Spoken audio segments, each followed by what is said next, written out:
ભરૂચમાં એક પત્રકાર ઉપર થયેલ ફરિયાદ મામલે પોલીસ તંત્ર દ્વારા પત્રકારો અને જાગૃત નાગરિકોને થતી હેરાનગતિ બંધ કરવા મામલે આજે સવારે 10:30 કલાકે કલેક્ટરને આવેદનપત્ર પાઠવવામાં આવ્યું હતું। ભરૂચના લીંબુ છાપરી વિસ્તારમાં દારૂના અડ્ડા પર પોલીસ કર્મીઓ દ્વારા કથિત હપ્તા ઉઘરાણી મામલે 35થી વધુ વિડીયો વાયરલ થયા હતા।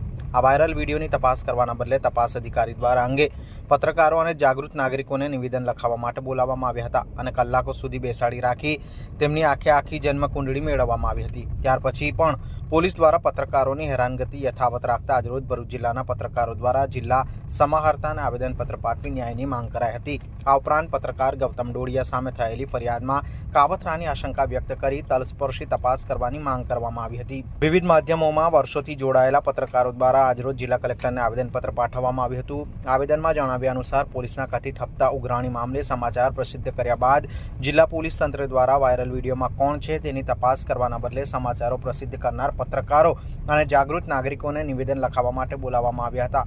કલાકો સુધી બેસાડી રાખી તેમની જન્મકુંડળી લેવામાં આવી હતી। પોલીસ તંત્ર દ્વારા પત્રકાર દિનેશ મકવાણા, ગૌતમ ડોડિયા અને જાગૃત નાગરિક સેજલ દેસાઈને નિવેદન લેવા બોલાવાયા હતા। આટલેથી નહીં અટકતા પોલીસ તંત્રની આવી નીતિ અંગે સમાચાર લખનાર પત્રકાર ગૌતમ ડોડિયાને 4 વખત નોટિસ મોકલવામાં આવી હતી।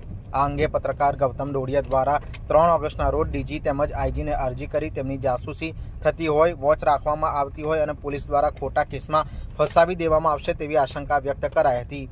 તેમની આશંકા વચ્ચે 5 ઓગસ્ટના રોજ એ ડિવિઝન પોલીસ મથકમાં તેમની વિરુદ્ધ ગુનો દાખલ કરવામાં આવ્યો છે, જે અંગે પત્રકારો દ્વારા કાવતરાની આશંકા વ્યક્ત કરવામાં આવી છે અને ફરિયાદીના લોકેશન 532થી કલા મંદિર સુધીના રસ્તામાં આવતા સરકારી અને ખાનગી કેમેરાના સીસીટીવી ફૂટેજ, જ્યાં બનાવ બન્યા તે જગ્યાએ આવેલ રિલાયન્સ મોલ અને આઈસીઆઈસીઆઈ બેંકના સીસીટીવી ફૂટેજ તેમજ બેંક પાસે આવેલા વિશ્વાસ પ્રોજેક્ટ હેઠળના સરકારી કેમેરાના સીસીટીવી ફૂટેજ મેળવવામાં આવે અને યોગ્ય તપાસ કરી આ કાવતરા પાછળ કોણ સામેલ છે તેની તપાસ કરવામાં આવે। આ ઉપરાંત પોલીસ તંત્રમાં યેનકેન પ્રકારે સત્તાના નશામાં કામગીરી કરનાર પોલીસ અધિકારીઓ અને પોલીસ કર્મચારીઓ પર કાયદેસરની કાર્યવાહી કરવામાં આવે। ઉપરાંત પત્રકારોને ખોટી રીતે પોલીસ કેસમાં ફસાવવામાં અને તપાસના નામે પત્રકારો પર થતી હેરાનગતિ બંધ કરવામાં આવે તેવી માંગ કરાઈ હતી। પત્રકાર વિરલ ગોહિલ આજે જે અમારા નેશનલ ચેનલ આજ તક અને અબ તકના ભરૂચ જિલ્લા પ્રતિનિધિ ગૌતમભાઈ ડોડિયા પર જે પોલીસ દ્વારા ખોટી રીતે જે કેસ કરવામાં આવ્યો છે, લૂંટની ફરિયાદ, એનાથી સમગ્ર અમારું પત્રકાર ભરૂચ જિલ્લા પરિવાર દુઃખી છે। એ સંદર્ભે આજે અમે કલેક્ટરશ્રીને આવેદનપત્ર આપવા બધા ભેગા થયા છે। ભરૂચ જિલ્લાના દરેક પત્રકાર, નાના મોટા દરેક પત્રકારો ભેગજૂથ થઈ દરેક સંગઠનો પત્રકારને જે આ ખોટી રીતે એને ટાર્ગેટ કરવામાં આવ્યો છે એની વિરુદ્ધ અમે આવેદનપત્ર આપવા ભેગા થયા છે અને એની તલસ્પી તપાસ થાય।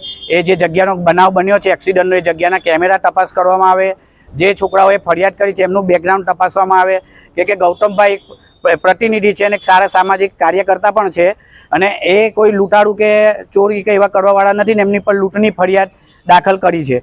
એનાથી સમગ્ર પત્રકાર પરિવાર દુઃખી છે ને અમે ન્યાયની અપેક્ષા રાખીએ કે તંત્ર અમને ન્યાય આપે ને ચોથો સ્તંભ એવા પત્રકારને અવાજને દબાવવાની કોશિશ ના કરે। પત્રકાર જાગૃત નાગરિક છે ને એની ફરજ ગમે તેવું એ હશે દબાવવામાં આવશે પણ એની ફરજથી ચૂક નહીં કરે।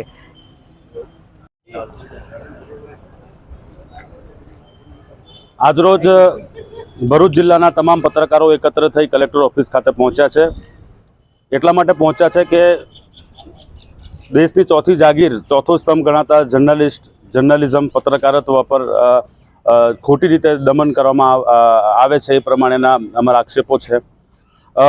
એક પત્રકાર પરિવાર સાથે બહાર જાય છે, કોઈ ગાડી સાથે એક્સિડન્ટ થાય છે અને ગણતરીના જ 1-2 કલાકોમાં એમની ઉપર એફઆઈઆર થઈ જાય છે। તો અમે એમ કહેવા માંગીએ છીએ કે તલસ્પર્શી અને બિલકુલ નિષ્પક્ષ આ બાબતની જે છે એ તપાસ થવી જોઈએ।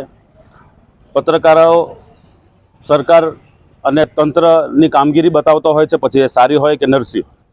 અમારું કામ છે માહિતી પૂરી પાડવાનું, જનતાને તકલીફો પડે એ તંત્ર સરકાર સુધી પહોંચાડવાનું અને જો એ કામ કરતાં જ અમને રોકવામાં આવશે તો પછી જર્નલિઝમ જેવું કંઈ રહે નહીં, પત્રકારત્વ જેવું કંઈ નહીં રહે। અમારા અધિકારો છે કે એક પત્રકાર પાસે લોકો અપેક્ષા રાખતા હોય છે, પછી તે રોડ પર પડેલા ખાડા હોય કે પછી બીજી કોઈ પણ બાબત હોય, અતિવૃષ્ટિ અનાવૃષ્ટિ જે પણ હોય, અમે એ વાતો પહોંચાડીએ છીએ તો લોકોને એનો ફાયદો થતો હોય છે। પરંતુ સીધી કે આડકતરી રીતે પર્ટિક્યુલર કોઈપણ બાબતના સમાચાર પ્રકાશિત કરવામાં આવે અને પછી એનો દ્વેષભાવ રાખીને ખોટી રીતે કોઈ પણ બાબતે આગળ વધવામાં આવે એના કરતાં બેસાડીને સારી રીતે વાત કરવામાં આવે, સમજવામાં આવે વાતને, અને ત્યાર પછી દ્વેષ ભાવના રાખ્યા વગર કોઈ બાબતની તપાસ કરવામાં આવે તો એ સાચી રીતે ન્યાય થયેલો ગણાશે. ગૌતમભાઈ દોડિયાના સમર્થનમાં આજે ભરૂચ જિલ્લાના તમામ પત્રકારો અત્યારે અહીંયા એકત્ર થયા છે અને અમારું માત્ર એટલું જ કહેવું છે કે નિષ્પક્ષ તપાસ થવી જોઈએ કે આ જે વ્યક્તિ ચોરી કે લૂંટ અત્યાર સુધી કરી જ ના હોય એ વ્યક્તિ સામે આ બાબતનો ગુનો દાખલ કરવો એ બાબતે થોડું વિચારવું જોઈતું હતું અને હજી પણ સમય છે કે એ બાબતે ફરી એકવાર વિચાર કરવામાં આવે અને તપાસ વ્યવસ્થિત રીતે કરવામાં આવે, એકબીજાના જવાબો સારી રીતે લેવામાં આવે અને આ જે એફઆઈઆર થયું છે એને રદ કરવામાં આવે એવી અમારી માંગ છે.